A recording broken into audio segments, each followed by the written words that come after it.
Morning. Merry Christmas. Happy New Year. Welcome, ladies and gentlemen, to another episode of Freedom of Speech on the Dime with your girl, Pleasure Time. Today's podcast explores personal growth, self-reflection, and creating positive change in our lives. I'm your host, Pleasure Time, of course, and today we're diving deep into the theme of letting go as we enter the new year. As we approach the beginning of the new year, many of us are contemplating the changes we want to make in our lives. One powerful aspect of personal growth is that one powerful aspect of personal growth is the art of letting go, releasing things, people, situations that no longer serve us. Today, we're going to explore that concept through the lens of a thought-provoking parable that I've come up with. So, like, imagine your life as a beautiful garden. Every person who comes into your life is likened to a seed or a weed. Now, think about it. Did they sprout into something positive or useful? Did they become vibrant? Like, are they a vibrant part of your garden, growing roots and branches that add value to your life? Or did they become a weed, a leech, a parasite, something needed to be uprooted and tossed away?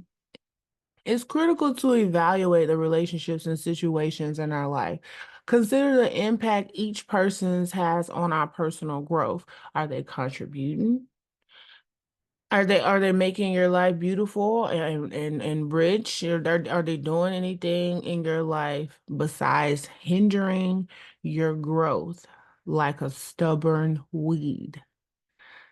Sometimes we may we may see like certain seeds and stuff, and we actually may be the reason why some seeds can't sprout. Are we providing the right element for growth? Are we that loving, nurturing person? Are we unknowingly blocking sunlight and stifling the potential of those around us? Now, let's talk about fertilizer, because we're talking about seeds and stuff. It's time to evaluate the dynamics of our connections. Are there people in your life who seem to be pretty much taking from you, never giving anything in return? Whether it's time, love, support, we all have valuable resources. Time in particular is a very precious gift. Have you ever felt like it's being taken for granted? Consider the act Consider the act of giving time and love as a form of fertilization into the relationship.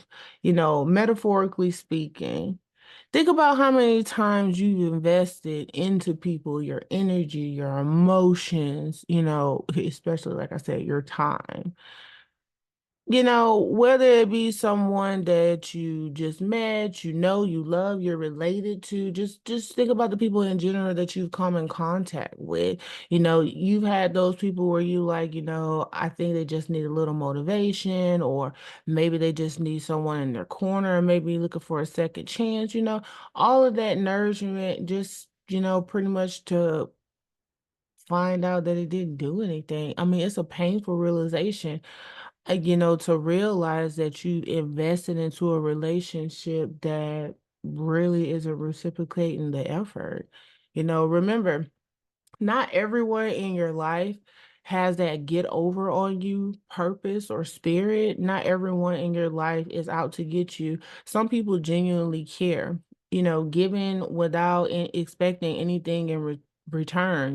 Those are the caregivers, the ones who check in on you just because they thought about you or it was just the right thing to do. However, those people like tokens of appreciation from time to time as well. Even if it was nothing more than, thank you. How are you doing today? But many of you don't even say that. Like a lot of you claim that you don't want to be involved with no one, or you don't want relationships and stuff like that, but then you still yearn for the relationship and the love and stuff that you would actually get from a relationship without having those. You can get those same things in a friendship as well. You don't always have to be looking for something in return. Like I said, not everyone is out to get you. So as we enter the new year, let's commit to being more mindful and garden our lives. Let's cultivate relationships that flourish, where seeds of positivity are allowed to grow in something beautiful. Weed out the negativity, nurture the positive seeds, and create an environment where growth can flourish.